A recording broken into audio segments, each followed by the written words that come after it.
חשבתי מה לעשות ביום חמישי בערב, ראיתי שיש קומדיה, הזמנתי כרטיסים, התקלחתי, נסעתי לתיאטרון, נכנסתי לאולם, קיביתי את הסלולרי, ואז הייתה הצגה ממש, אבל ממש, כמעט מצחיקה.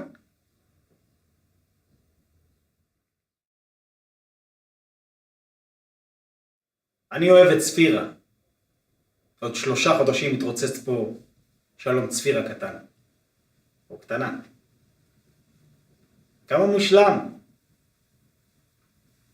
שלום, אני עוזבת אותך. צפירה עזבה אותי. בסדר, שלום. צריך לפעול. מה עושים? נגיד לצפירה שהלכת למלחמה עם סוריה. שלום הלך למלחמה עם...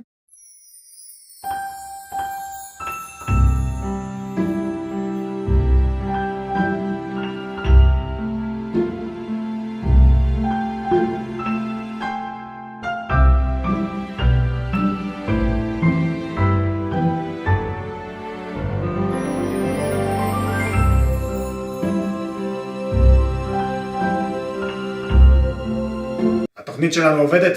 בטח. הדסטארט 11, קדימה. אני צריך להתגלח. שלום, אני עידו ואני הכותב והבמאי של שלום צפירה סוריה, קומדיה מקורית שתעלה בסוף חודש יולי בתיאטרון הסמטה. צוות ההצגה, אני, השחקנים, המעצבת והמוזיקאי, מאוד מתרגשים להזמין אתכם, קהילת ההדסטארט, לקחת חלק בפרויקט שלנו.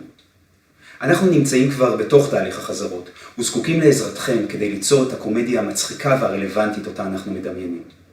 אתם מוזמנים להשקיע, ובתמורה לקבל את אחת מהתשורות המגוונות שרשומות כאן בצד. תודה, ונתראה בתיאטרון.